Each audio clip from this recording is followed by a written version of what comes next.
Mas, na verdade, a vida da gente é marcada por momentos especiais, situações que nós enfrentamos, dificuldades, lutas que nós enfrentamos, né? Então, hoje eu quero pegar um momento especial na vida do povo de Deus, quando eles estavam se preparando para tomar posse da terra prometida. Deus havia dado esta promessa para eles, desde que os havia tirado do Egito com a liderança de Moisés, e agora eles se aproximam da terra prometida, 40 anos depois dessa jornada no deserto. E há uma preparação nesse momento, quando eles vão entrar na posse da terra prometida. É muito bonita esta passagem quando Josué, que havia substituído Moisés, porque Moisés morrera e não entraria na terra prometida com o povo que ele liderou por 40 anos. Então coube a Josué ser substituto de Moisés e dar continuidade ao trabalho que Moisés fizera durante 40 anos. Agora ele vai receber do Senhor toda a capacitação, toda a instrução para conduzir o povo até a entrada da terra prometida e tomar a posse da terra. Essa passagem que eu quero compartilhar com os irmãos está no capítulo 3 do livro de Josué. E são só alguns versículos iniciais que eu vou ler aqui com os irmãos, e depois nós vamos meditar um pouco sobre lições que estão presentes nesse texto que eu vou ler. O capítulo 3 de Josué. Levantou-se, pois, Josué de madrugada, e tendo ele e todos os filhos de Israel partido de Sitim, vieram até o Jordão e pousaram ali antes que passassem para o outro lado. Sucedeu ao fim de 3 dias que os oficiais passaram pelo meio do arraial e ordenaram ao povo, dizendo: quando vides a arca da aliança do Senhor vosso Deus, e que os levitas sacerdotes a levam, partireis vós também do vosso lugar e a seguireis. Contudo, haja distância de cerca de 2.000 côvados entre vós e ela. Não vos achegueis a ela, para que conheçais o caminho pelo qual haveis de ir, visto que por tal caminho nunca passaste antes. Disse Josué ao povo: santificai-vos, porque amanhã o Senhor fará maravilhas no meio de vós. E também falou aos sacerdotes, dizendo: levantai a arca da aliança e passai adiante do povo. Levantaram, pois, a arca da aliança e foram andando adiante do povo. Então disse o Senhor a Josué: hoje começarei a engrandecer-te perante os olhos de todo Israel, para que saiba que como fui com Moisés, assim eu serei contigo. Então Deus promete que estaria dando suporte a Josué para que ele pudesse cumprir o propósito que Deus tinha para aquele povo, de organizá-lo, né, de alojá-lo na chamada terra prometida. Então, meus queridos irmãos, Josué atravessa o Jordão e entra na terra prometida. Então, nosso tema é esse: Josué atravessa o Jordão e entra na terra prometida. Que lições que temos aí?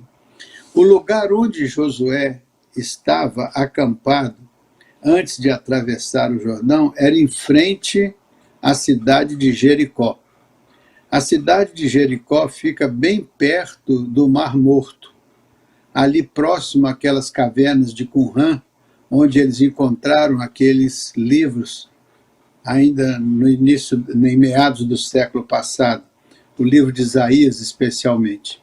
Mas a grande verdade é que ali, do outro lado do Jordão, estava a cidade de Jericó, que era o ponto de entrada na terra prometida.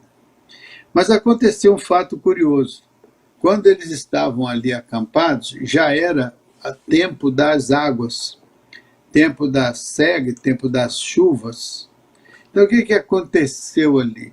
Havia uma enchente e eles estavam do lado de cá do rio e tinham que atravessar para o lado de lá, que era onde estavam os portais da terra prometida pelo Senhor, terra esta que eles, por 40 anos, almejaram. Pois bem, com essas enchentes, ficava difícil atravessar o rio. Mas olha como Deus estava na condução de todo aquele projeto.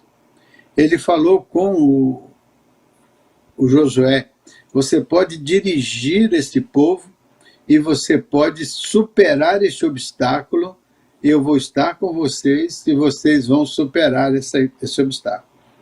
Então aí chamou os levitas que tomassem a Arca da Aliança e que levassem a Arca da Aliança, e a Arca da Aliança deveria estar na frente.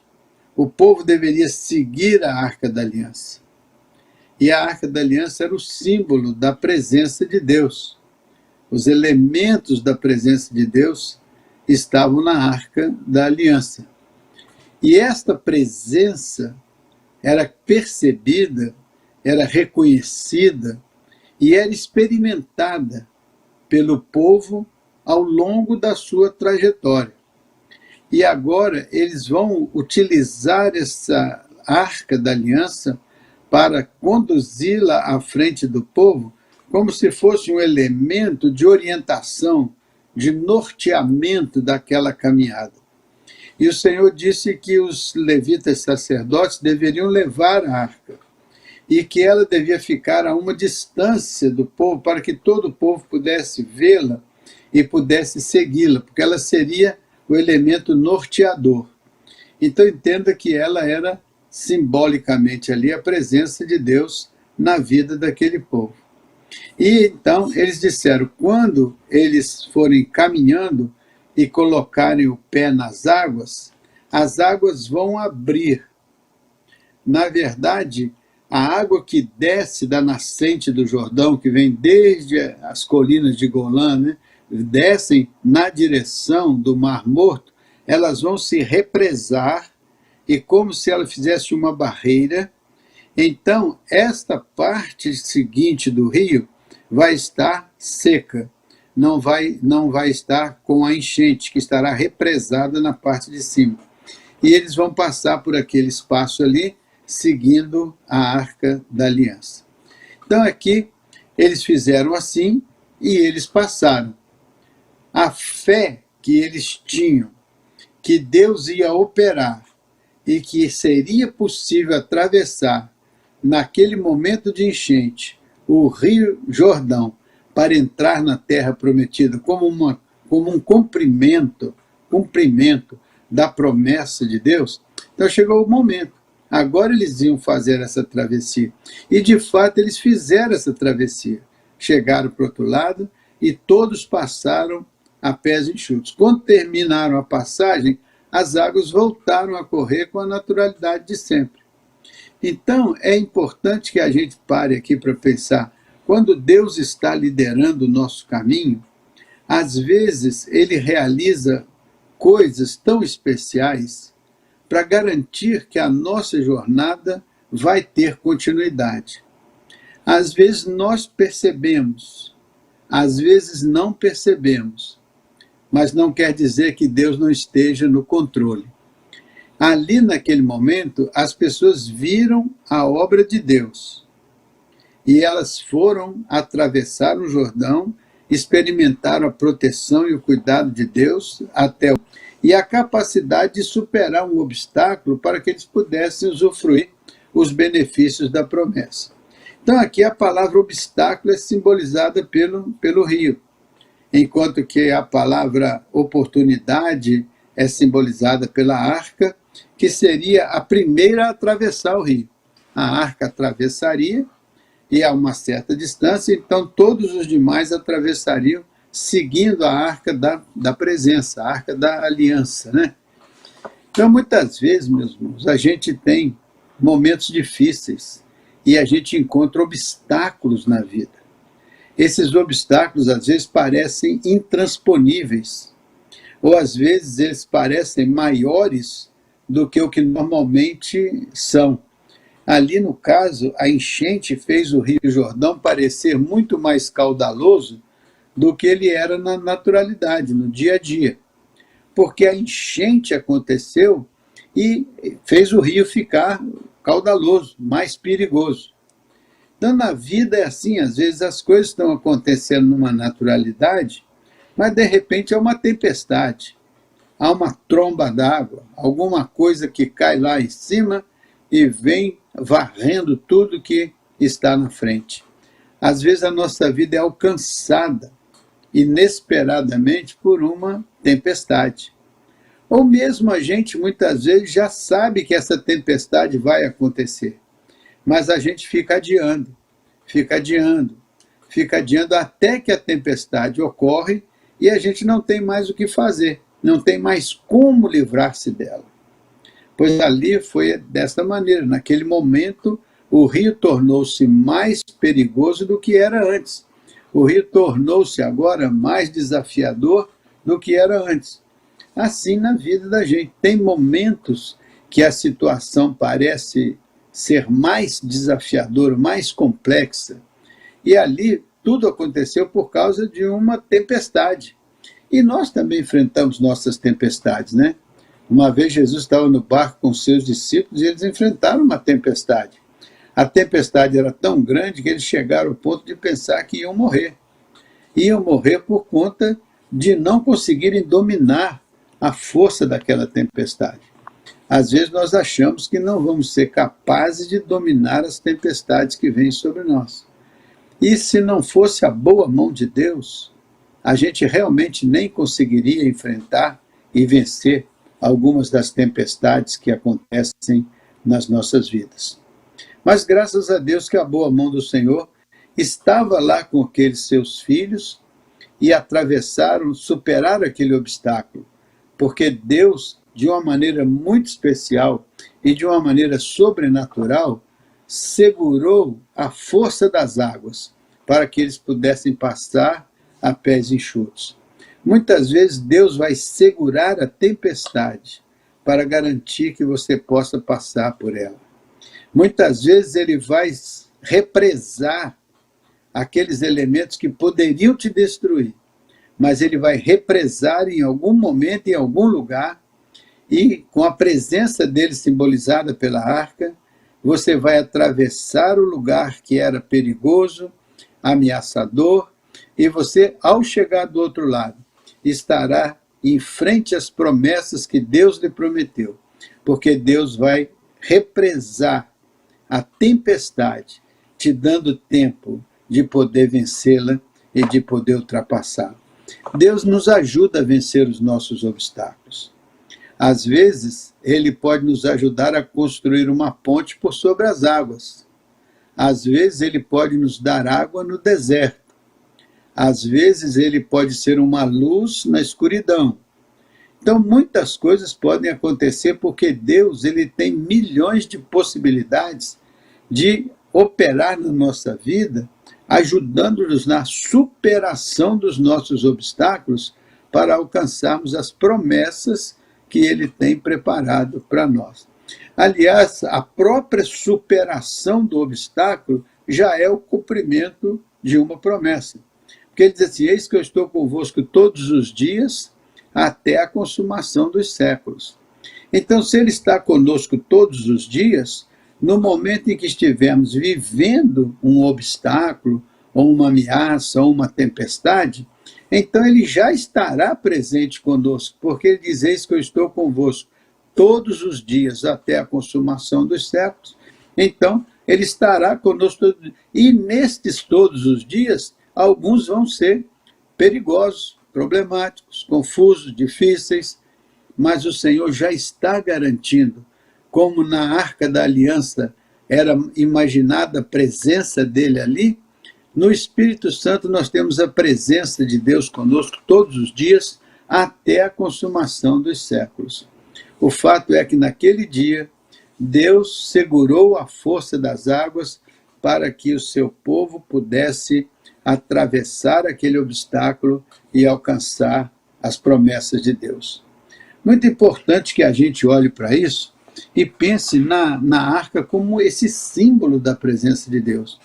Mas pense no Senhor Jesus, que nos deu o seu Espírito. Ele disse: eu não vos deixarei órfãos, eu virei para vós, enviarei para vós o meu Espírito, ele estará convosco todos os dias, até a consumação dos séculos. Né?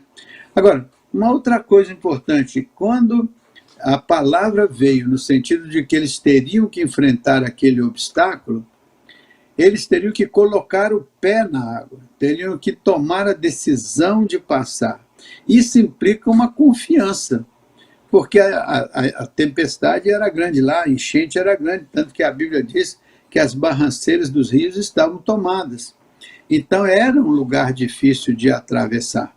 Mas a Bíblia diz: quando você puser o seu pé na água, ela vai se abrir. Significa que você tem que ter a fé suficiente para dar o primeiro passo. Depois você vai vendo a obra de Deus acontecendo na sua vida, e aí você já estará mais habilitado a dar o segundo passo. Aí você vê a obra de Deus na sua vida, você dá o terceiro passo. E assim, quando você se percebe na caminhada com a orientação e o cuidado de Deus, aí você vai vendo como Deus opera e abençoa a sua vida. Então, uma lição importante é dar o primeiro passo. Muitas vezes nós queremos ver grandes coisas realizadas pelo Senhor, mas não exercitamos a fé, não exercitamos a confiança, a convicção de que Deus está na liderança desse processo. Então, quando eles colocavam o pé, então as águas começaram a abrir. É importante essa atitude, é importante essa decisão, mas é muito importante não perder de vista a presença do Senhor, simbolizada pela arca. Por isso que ele disse: a arca vai ficar lá na frente, ela vai primeiro, para que vocês não percam de vista o caminho que vocês têm que seguir. Então não pode perder a percepção da presença de Deus na sua vida. Não pode perder a consciência de que Deus está, de fato, operando para viabilizar a superação do obstáculo e ajudar você a apropriar-se da promessa que ele lhe fez. Então, a atitude de colocar o pé, de dar o passo, isso significa decisivamente que Deus vai abençoar a sua vida, mas você precisa exercer a fé. Exercer a fé significa acreditar que Deus tem um propósito para você. Se você não acredita nisso, se você não acredita que Deus está conduzindo a sua vida, que Deus vai interferir nas circunstâncias, então você fica tão amedrontado que não dá o passo. Não dando o passo, o milagre não acontece. É importante que você entenda que precisa ter a fé que vai fazer com que você enfrente o obstáculo, sabendo que Deus está presente e está abençoando a sua vida e vai ajudar você a chegar do outro lado do problema. Porque do outro lado do problema está o cumprimento da promessa de Deus. Então, todas as vezes que nós enfrentarmos e vencermos, então veremos que Deus foi leal e fiel para conosco. Então, já vimos aí a atitude, já vimos aí também a parte da fé, da crença, de que Deus está no controle e Ele vai nos abençoar e Ele vai nos conduzir. A presença da arca é sempre muito importante porque ela simboliza a presença de Deus nas nossas vidas. Então, você não tem que olhar para a tempestade. A tempestade é um problema. O obstáculo existe. Mas o seu olhar era para a arca, que simbolizava a presença que ia guiar o povo no caminho. Então, o olhar não é para o problema ou para o obstáculo. O olhar é para a presença de Deus, porque é Ele que vai te ajudar a superar o obstáculo. É Ele que vai te conduzir, é Ele que vai te orientar, é Ele que vai te inspirar, é Ele que vai te segurar pela mão, é Ele que vai abrigar você debaixo das suas asas. Então, esta compreensão de que você não está olhando para o problema tão somente, você está olhando para a presença de Deus no meio daquele obstáculo, no meio daquele problema. Não foi assim com os discípulos daquela vez, quando a tempestade ia batendo no barco e Jesus vem andando por sobre as águas, eles pensam até que era um fantasma. Depois eles se dão conta que era Jesus. E quando Jesus chega, as coisas se acalmam, a tempestade cede e a caminhada pode continuar. Não perca Jesus de vista. Coloque o Senhor Jesus Cristo no seu barco, para que a tempestade, qualquer que seja ela, encontre você no alto mar, mas o Senhor Jesus no seu barco, porque Ele é aquele que tem o poder de acalmar as tempestades, acalmar os vendavais, né? Quando Ele fez isso, o pessoal diz, quem é este que até os ventos e o mar lhe obedece, né? Então, o Filho de Deus Altíssimo, que está ao alcance da nossa fé, da nossa confiança, né? Então, veja só, uma outra coisa aqui. Ele diz assim, santificai-vos hoje, porque amanhã o Senhor fará maravilhas no meio de vós. Então, não era somente ter a fé e saber que Deus está conduzindo, mas tinha que haver da parte do povo uma atitude de santificação. Então, essa santificação hoje é a preparação para enfrentar os obstáculos e alcançar a vitória do outro lado. Então, santificai-vos hoje, porque amanhã o Senhor fará maravilhas no meio de vós. É importante essa compreensão de que faz parte do processo não apenas a crença de que Deus está operando, não apenas a atitude, mas a santificação da vida. Porque a Bíblia diz que a nossa santificação, ela é olhada pelo Senhor de uma maneira especial. Aquele que me busca de todo o coração me encontrará, né? Buscar-me-eis e me achareis, quando me buscardes de todo o vosso coração.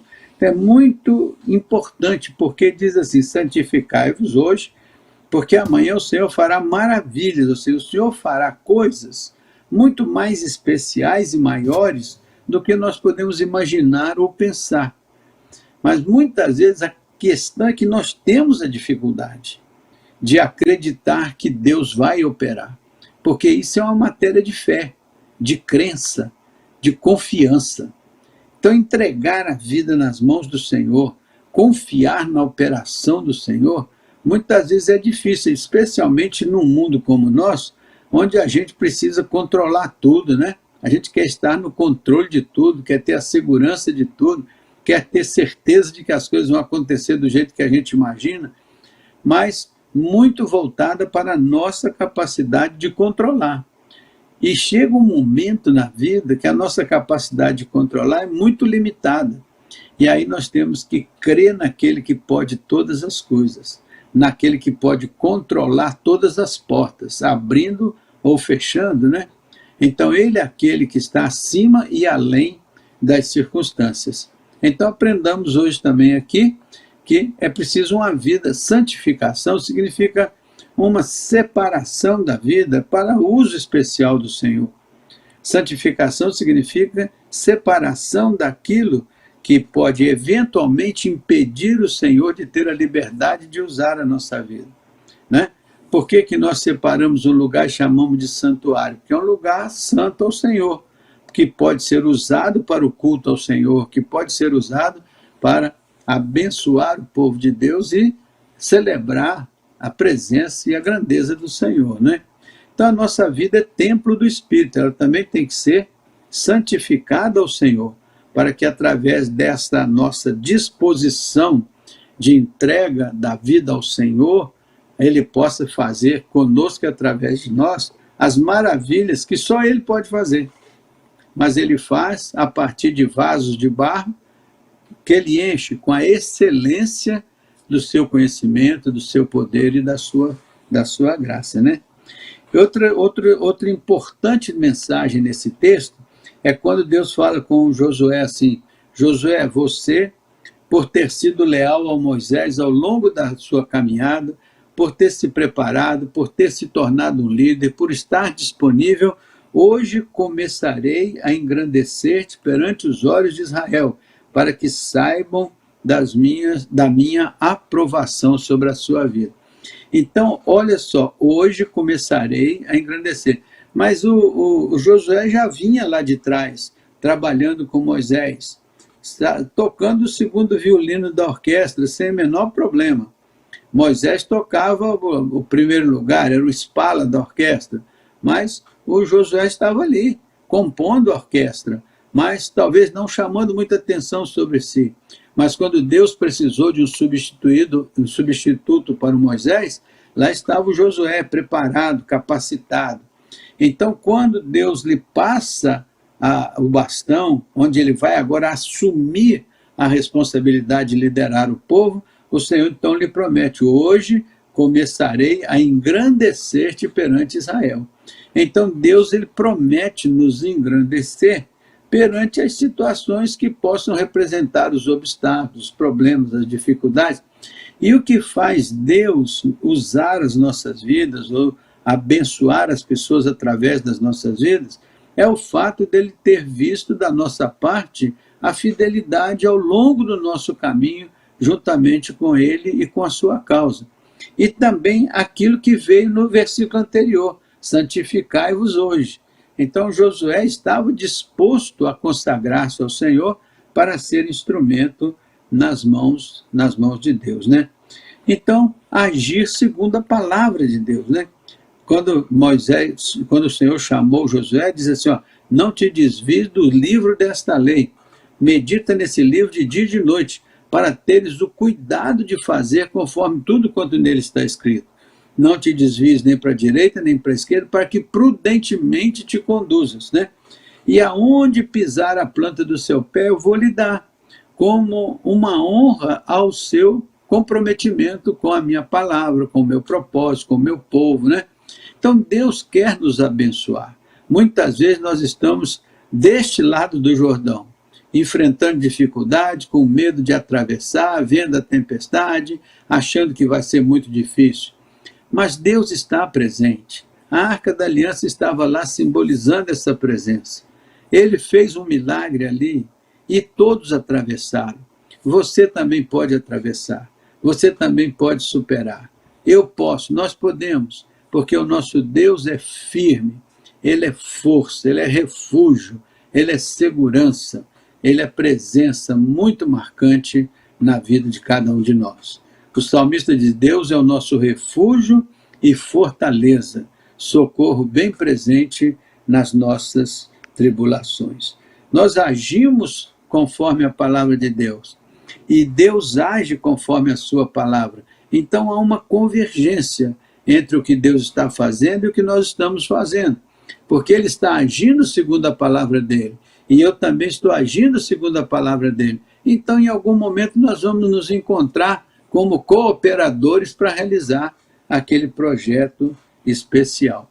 Por fim, eu queria que nós criássemos uma expectativa de fé sobre aquilo que Deus vai fazer, sobre a vitória sobre os obstáculos, sobre a conquista da terra prometida.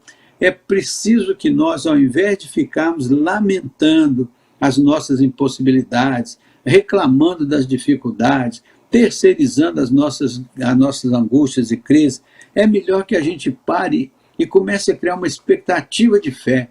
Nós vamos conseguir, né? Como aquela frase que está tão comum na nossa cidade: vai dar certo, nós vamos superar, nós vamos conseguir.